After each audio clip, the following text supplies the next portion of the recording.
সবাইকে good morning জানিয়ে নতুন একটা দিন শুরু করলাম আর তার সাথে নতুন একটা ব্লগ শুরু করলাম। আজকে হচ্ছে সোমবার, আজ আমাদের রান্না পুজো, কিন্তু বিশ্বাস করো একটুও কাজে মন বসছে না। আর এদিকে পড়ে আছে হাজারো কাজ, একটা কাজে মন বসছে না, কারণ এখনও পিট করে ঝরেই যাচ্ছে বৃষ্টি। ভেবেছিলাম হয়তো আজকে রোদ ঝলমলে আকাশ হবে, বাট না, এখনও বৃষ্টি পড়ছে। আর এই বৃষ্টির মধ্যে কোনো কিছুই করতে ভালো লাগছে না, শুধু মনে হচ্ছে যে শুয়ে থাকি। কিন্তু শুয়ে থাকলে হবে না, তাড়াতাড়ি করে গিয়ে দুপুরের রান্না সারবো, তারপরে গিয়ে সব রকমের আনাজগুলো কেটে রাখবো, তারপরে মোটামুটি গ্যাস ফ্যাস মুছবো। কিছু বাসন ধোয়ার আছে, মানে যেগুলো ভাজাভাজি রাখবো সেই সমস্ত বাসনগুলো ধোয়ার আছে। এখনও বললাম না তোমাদের রান্না পুজোর দিনে ধোবো বলেছি, তো জানতাম না যে এখনও এরম বৃষ্টি পড়বে। তো যাই হোক, সেগুলো সব ধোবো। চান আজকে করা যাবে না, চান করবো আজকে ভাত খাওয়ার পর। আগে ভাত সব খাবো, খেয়ে সগড়ি বাসন আঁশ সব মুছিয়ে নিতে হবে। নেওয়ার পরে নখ কাটতে হবে, যে হয় না নাপিত বাড়ি থেকে নখ চেঁচে দিয়ে যায়, তো নখ কেটে তারপরে রান্না বসতে হবে চান করে। তো সেই জন্য আজকে চানটা করার ঝামেলা নেই, চান করব সেই বেলা 3টের দিকে। এখন ছাদে এলাম, দেখো কি অবস্থা, একটুও বৃষ্টিটা কমলো না। আশা রেখেছিলাম যে হয়তো একটু বৃষ্টিটা কমবে, কিচ্ছু না, জাস্ট হাওয়া দিচ্ছে খুব সুন্দর, বাট বৃষ্টি পড়ে গেছে। আর এরকম কাদা প্যাচে নিচেতে তো আমাদের উঠোনটা তো মাটির, তো প্যাচে কাদা, যদিও উঠোনে আমাদের অতটা নামতে হয় না, কিন্তু বাইরে তো কাদা, বলো আমাদের খামারটা কাদা, তো বিভৎস মানে বিচ্ছিরি ব্যাপার লাগছে। একটা মানুষ যে ছুটে দৌড়ে কাজ করবে কোনো ব্যাপারই নেই। তো চলো, তোমাদের কিন্তু সবার নিমন্ত্রণ রইল আমার বাড়ি রান্না পুজোয়, সবাই কিন্তু এসো হ্যাঁ রান্না পুজোয়। তো চলো এখন নিচে যাই, ঝটপট করে রান্না করি। দেখি মাছের ঝোল করব, মাছ আছে, মাছের ঝোল ভাত করব, আর বেশি কিছু আজ করব না। দিয়ে দেখি টানাজগুলো কেটে রাখি, যতটা পারি এগিয়ে রাখি, কেন 3টের দিক থেকে বসা মানে সেই 9টা বেজে যাবে সব কিছু রান্না করতে, সব কিছু ভাজা। প্রায় ধরো না আমাদের 11 রকমের ভাজা হয়, তার উপরে ফুলুরি হবে, তারপর চালটা দিয়ে ডাল হবে, ভাতটা মা করবে। ভাত ডাল মা প্রতি বছরই করে, কিন্তু সমস্ত রকমের ভাজা ফুলুরি এগুলো আমাকেই করতে হয়, তো অনেক কাজের চাপ কিন্তু। তো চলো দেখা হচ্ছে একটু পরে, আমি নিচে যাই, গিয়ে কাজ বাজে মন দিই। সকালে উঠে আমার আরও একটা গুরুত্বপূর্ণ কাজ হলো পাখিকে বিস্কুট দেওয়া। আর রোজই এটা দিই, কিন্তু এখন আরও বেশি করে দিচ্ছি, কারণ এই 3-4 দিন বৃষ্টির জন্য পাখিগুলো না কিচ্ছু খেতে পাচ্ছে না, তো সেই জন্য এখন আরও বেশি করে দিচ্ছি। আর দেখো রান্না করতে চলে এসেছি। আজকে তোমাদেরকে বললাম না যে মাছের ঝোল রান্না করব, কিন্তু মাছের ঝোল তার মা বললো যে মাছের ঝোল কর, এক তরকারি দিয়ে বাকি কাজগুলো সারবি। কিন্তু তারপর ফ্রিজে দেখলাম যে ডাল আছে, কালকেরই ডাল কিছুটা রয়ে গেছিলো, তো ভাবলাম যে তাহলে আর কি করব, ডাল করি। আর হচ্ছে ডালটা তো গরম করে নেব, আলু ছকা করব পেঁয়াজ ভাজা দিয়ে, আর তেল লঙ্কা ভাজা দিয়ে, আর করব মাছের ঝাল। তো সেই জন্যই মাছগুলো ফার্স্ট ভেজে নিচ্ছিলাম, এই যে দেখতে পাচ্ছ ভেজে নিচ্ছি। আর আমাদের যেহেতু আজ রান্না পুজো, ওবেলা আর মাছ ছোঁয়া যাবে না, ওই যে নখ কাটবো, নখ কাটার পর আর মাছ ছুঁতে নেই, তো সেই জন্য ওবেলারও একটু মাছের ঝাল করে রাখছিলাম, কারণ আসবে হচ্ছে প্রণবের বন্ধু প্লাস আমার বন্ধু, তো দুজন আসবে, আমাদের খুব কাছের মানুষ দুজন, তো তাদের জন্য মাছগুলো করে রাখছি। আর আমরাও ওবেলা খাবো, সেই জন্য মাছের ঝালটা একেবারে বানিয়ে রাখবো। আর প্রেশারে দেখো আলু সিদ্ধ করতে দিয়ে দিয়েছি, যেটা আলু ছকা করব, তার জন্য তাড়াতাড়ি করে রান্নাটা কমপ্লিট করে আমার এখন অনেক কাজ বাকি আছে। ভেবেছিলাম যে বৃষ্টি থামবে, বললাম না, তো বৃষ্টি থামছে না। আর মাও তো একটুও রেহাই পাচ্ছে না, মাও খুব কাজ করছে জানো তো। হাঁড়িতে করে জল ভরে রাখতে হবে, তারপর হাঁড়িতে ভাত হবে, হাঁড়িতে ডাল হবে, তো সেই সমস্ত কিছু ধোয়াধুয়ি। তারপরও ধরো অনেক তোলা থালা থাকে, যেগুলো তোমার এই রান্নাতে বেরোয় আর কালী পুজোয় বেরোয়, কারণ ভাজা প্রচুর রকমের ভাজা, তো সেইগুলো রাখতে হয়, তো তার জন্য সেই থালা বাসনগুলো পরিষ্কার করে ধুতে হয়, তো সেই জন্য আর কি অনেক কাজ। আর এই যে গ্যাসটা, এটাই আমি এখন রান্না করব, মানে বিকেলে যে রান্না পুজোর রান্না করব ঠাকুরের, তো তার জন্য এই গ্যাসটাকে একদম ভালো করে সাবান টাবান দিয়ে পুরো রান্না ঘর ধোয়া পোঁছা করতে হচ্ছে, কারণ এই গ্যাসটায় আর আমরা কিচ্ছু ছোঁবো না, একেবারে মানে গঙ্গা জল দেবো, চান টান করার পর গঙ্গা জল দিয়ে ভালো করে এটা রাত্রে রান্না করব। তো সেই জন্য মা বলেই দিয়েছে যে গ্যাস কিন্তু ভালো করে মুছে নিবি, তো সেই জন্য আমি মায়ের কথা অনুযায়ী একদম 50 বার ধরে ভালো করে গ্যাসটাকে মুছছিলাম জানো তো।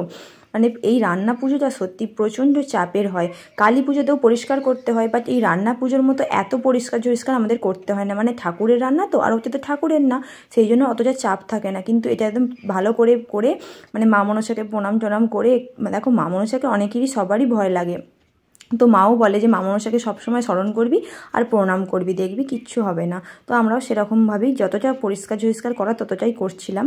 আর আরও এক্সট্রা অনেক কিছু থাকে জানো তো।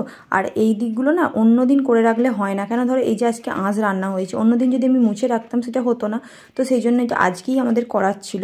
তো আজকে ওই জন্য বললাম না অনেক কাজ আছে, আর বৃষ্টির জন্য তো কিছু করতে পারছিলাম না। এই তাকতে হচ্ছে আমাদের বাসন থাকে, তো এই বাসনগুলো আমাদের নিতে হবে, কারণ এখানে এক্সট্রা খুন্তি লাগবে, হাতা লাগবে, তারপর ধরো ভাজাগুলো যে ছাঁকবো তার জন্য ছানটা লাগবে। তো সেগুলো কিচ্ছু আমি ধুয়ে রাখিনি আগের দিন থেকে, তো আজকেই সেগুলো ধোবো। তো তার জন্য এইখানটা পুরোটা আবারও ভালো করে সাবান দিয়ে, মানে স্কচব্রাইট দিয়ে আর বাসন মাজা সাবান দিয়ে একটু ঘষে নিলাম, নিয়ে ভালো করে পরিষ্কার করে নেব। এই এত কিছু কাজ এগুলো আগে থেকে করে রাখলে একটু হয়তো সুবিধা হয়, কিন্তু বিশ্বাস করো এই বৃষ্টির জন্য কিচ্ছু ভালো লাগছিল না। আর এই একটা গ্যাসে তো হবে না, আমি ধরো দুটো কড়াই রান্না করব, মানে দুটো কড়াই ভাজাভাজি করব, তো একটা গ্যাস তো আমিই লেগে যাবে। তো মা সেই জন্য আরও একটা সিঙ্গেল ওভেনকে ভালো করে ধুয়ে পরিষ্কার করে জল ঝরাতে দিয়ে দিয়েছে, কারণ মা ওইটাতে ভাত, তারপরে ডাল, তারপর ধরো ওলটাকে সিদ্ধ করবে, ফুলুরি হবে, তো ওল সিদ্ধ মা এগুলো আমাকে একটু করে দেবে। মা প্রতিবারই ভাত আর ডালটা করে, আর বাকি ভাজাভাজিগুলো আমি করি। তো দুজনের সেপ দেখবে আলাদা আলাদাভাবে, দুজনে যদি সেভাবে কাজগুলো করা হয় না খুব তাড়াতাড়ি হয়ে যায়। কাজগুলো ভাগাভাগি করে নেওয়াটা কিন্তু সবথেকে বেশি দরকার, যে সেই জন্য মাকে বলেছি আপনি এগুলো করবেন আর আমি ভাজাভাজিগুলো সব করব, প্রতিবারের মতনই আর কি। আর এখনও পর্যন্ত আনাজের মুচিতে বসতেই পারিনি এই সমস্ত কাজকর্ম করতে করতে, ব্যাস। আর এই যে দেখো কী সুন্দর লাগছে না রান্নাঘরটা, পরিষ্কার পরিচ্ছন্ন কিন্তু সবারই ভালো লাগে। আর এই যে দেখো 1 ঝুড়ি 2 ঝুড়ি 3 ঝুড়ি করে আনাজ, তো এগুলো এবার আমি কাটতে বসবো। ফার্স্ট তেতো দিয়ে শুরু করলাম করলা। তো বাবা তো সব কিছুই এনে দিয়েছে, কিন্তু দেখো আমার অতটা আইডিয়া নেই জানো তো, কতগুলো কি লোক হবে না হবে। আর যদিও আমাদের এখানে পুরো গ্রামেরই প্রায় রান্না বলতে পারো, তো সেহেতু সেভাবে লোকজন কেউ খায় না। এই প্রণবের বন্ধু টুকটাক, আর হচ্ছে বাবার কিছু বন্ধু বা আত্মীয় আছে, এই সমস্তই। কুটুম পাটুমও আমাদের কেউ অতটা আসে না জানো তো এই রান্নাতে, তো সেই জন্য আমার অতটা আইডিয়া হয় না। তাই মাকে দেখিয়ে দেখিয়ে আমি আনাজগুলো কিন্তু কাটছিলাম, যে মা একবার বলে দিন যে কতটা কি কাটবো না কাটবো। আর দেখো আমি কীরকম মজা করছিলাম কাটতে কাটতে।